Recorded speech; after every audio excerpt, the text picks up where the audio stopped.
Undoubtedly, there has been murmurs about the Rockets' decisions to make Udoka their next head coach. So sticks. How do you feel about Ime and his head coaching position with the Houston Rockets? So we've talked about Ime about 3 or 4 times on the channel. One of those channels being one of our best channel, best video on the channel. But it was talking about that whole situation that happened with over in Boston. And back then, when we talked about Ime, we talked about how how he definitely deserved a second chance. Of course, he's going to be punished for his transgressions and everything that he did while he was with Boston. Having that affair with that young lady. But we definitely said that he deserved a second chance, and he is getting his second chance right now with Houston. Now, the thing that I want to make sure that I point out, and this is just my opinion, and this is just something that I wanted to state, is that I hope that the court of public opinion doesn't. I'm hoping that everything that happened in Boston eventually fizzles, because this man is getting a second chance at his coaching career. It was his first chance in Boston. Yeah, he effed it up. Yeah, he did what he did, but he does deserve the second chance that he's getting here in Houston. I just hope the court of public opinion stays off his back about what he did do and allow that man to move forward and change his ways and take this team the same way that he took that Boston Celtics team, because it honestly makes it. How can I say this without sounding redundant? It makes no sense for us as the public to, just like we talked about at the beginning of the episode, mind your business. Mind your business. It's none of our business what that man does behind closed doors. Did it come out publicly? Yes. Did Boston handle it the right way as far as how they brought all the information out? Me and D'Lo said in that episode back in the day, no, they didn't handle it the right way, but they made sure that everybody knew what was going on and what was going to happen to Udoka moving forward. Now that he's in Houston, as long as he keeps his nose clean, and as long as he picked this team had was tied for the worst record in the NBA this past season. As long as Udoka makes progress with this team, keeps his nose clean, or at least if he does do anything, which I hope he doesn't, just make sure you do it in your own private time, my boy. But just make sure that you're doing what you need to do with Houston, and making sure that team gets better, and making sure that team gets to where what your plans are with this organization. Now, there's a lot of things going around too, that what we talked about in earlier segments about Udoka was that he's had this people were saying that he's had this problem with every organization that he's been in. Houston needs to be a clean organization, Ime. Houston needs to be a clean organization. You a man, you're gonna do what you do, but just make sure it's not with the Houston Rockets organization, bro. But I'm glad that he got this next opportunity, because he definitely deserved it. And I think that Ime, with his defensive prowess and the way that he coaches, he's a no nonsense coach, which we talked about before. He's a no nonsense coach. He knows how to rally the troops and get them to follow his lead. And I think that Houston is going to be a better team than they were in the past couple of seasons. D'Lo, what you think? So you already said we both agreed that the Boston Celtics handled that situation entirely wrong. You already said that we agreed that he deserved a second chance, which he almost got with the Brooklyn Nets.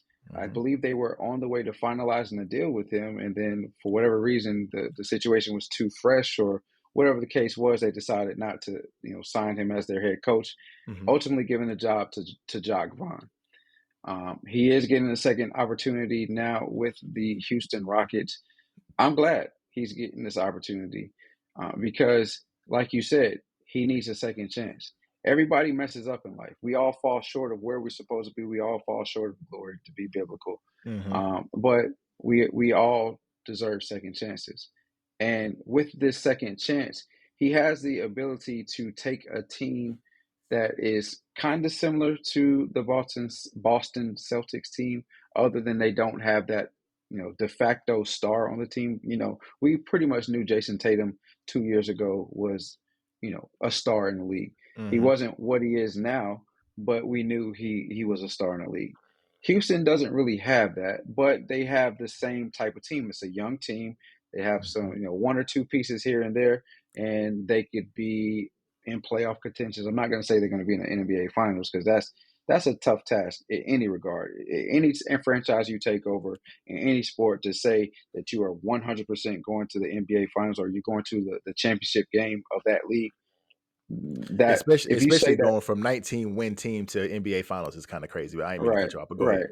Yeah. No, all good. But to say that though, you know, that's a tall order. But they definitely can make it to the playoffs. They showed, the last part of the year that they could be a good team by beating the type of teams that they were beating. They beat the Lakers after the trade deadline.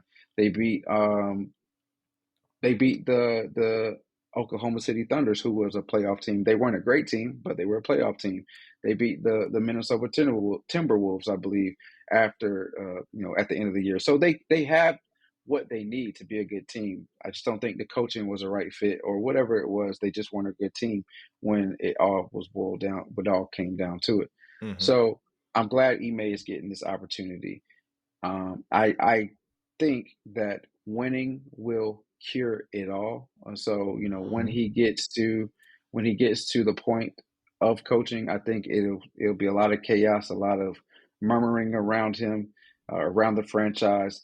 The media, the public is not going to let this go. There, you have your different camps, as with everything. One camp, they should have put the woman's name out there along with them. They should have did this. They should have did that. He didn't really do anything wrong per se, except for the morality of the situation. But the Boston Celtics handled it wrong. You have another camp that's going to say, or that is saying, well, he was married or he was in a relationship with Nia Long, and he went about it the wrong way. He should have never put his power into question by having that relationship with that woman. So it's definitely going to be a lot of turmoil and a lot of chaos around the Houston Rockets organization, at least initially. But if Ime can be Ime, which it seems like he's trying to turn over a new page and be the coach and get back to the life that he wanted prior to all of this scandal being released, and they can win, it'll start to die down. Now, if it doesn't, and they continue to be the franchise that they were this year, which, if you're being realistic, you could probably expect it to be a little bit. Mm-hmm. I mean, they do have the 4th and the 20th pick this year, so they could get somebody And trying outstanding to and trade change up for a higher pick with that 20th too, from what I saw. right. So that could change the whole trajectory of the team depending on who they get. But you shouldn't expect them to be a good team this year. But they'll definitely. I think they should win more than 19 games. But if they don't, then the chaos will continue. The stories will continue to say, "Oh, see, they gave him this opportunity, and then just because of who he was as a coach, and still not do anything, and the team can't handle all of the turmoil, all of the chaos, all of the buzz that's going around about their coach, and not being focused on their game." So I'm glad he got the opportunity. Mm-hmm. Winning will cure all. So hopefully he's winning next year, and this story can die down, and we can move on to something else and stay out of Ime's business. 100%, man. And it's funny you said, and that's a good point that you said too, about how the Rockets team is very, very similar to what the Celtics team was to whenever he was the head coach of the team. Is because they have two young stars. Boston had Jason Tatum and Jaylen Brown. The Rockets have Jalen Green and Jabari Smith, two really, really young players who are really good players, not stars in the league yet, but up and coming players in the league that can become stars in the league. And if they do the right thing with this 4th pick, which I think they need a big man, power forward center, honestly, myself. But if they do the right thing with the 4th pick and they actually trade up to get a higher pick with that 20th pick that they have in the first round as well, and get something with possibly within the lottery and get another key piece to the team, I think that team can be very, very good. And it's funny that, it's those two sides of the coin that D'Lo talked about, where if he's winning and they do better than they did last year, all that murmuring dies down. But if they're the same team that they were last year, all those murmurs are going to get louder. They're going to turn the volume up on those murmurs, and all of the backlash and everything is going to come right back again. So like D'Lo said, man, I personally hope I'm glad that he got the position. And I think with the type of coach that he is, this team is going to improve. I mean, to keep it 100, it's not. Well, I ain't gonna say that because the NBA is a different type of league. Like it's the highest level that you can get to in your professional career as a basketball player. But from 19 games to 30 games, right? They win it, right? So if he wins more than 19 games, even if it's, well, I can't say if it's 20 because it's about the same, but if they do better than they did last year in the 23-24 season, I think he's going to be, everything is going to be washed clean, possibly, my opinion. Everything's going to be washed clean, and I think people are going to be able to move on from his transgressions in Boston. So congratulations to Ime Udoka. I hope you do very, very well. Make sure you do well. Make sure you have some influence on those picks. And if you do have some influence, brother, make sure you pick well, because y'all need a front court, dog. Y'all need a front court badly in Houston. So do what you got to do, man. And I wish you luck, my boy. I wish you luck. Yeah. The last thing I'll say about it is, like we said earlier, Boston handled the situation wrong.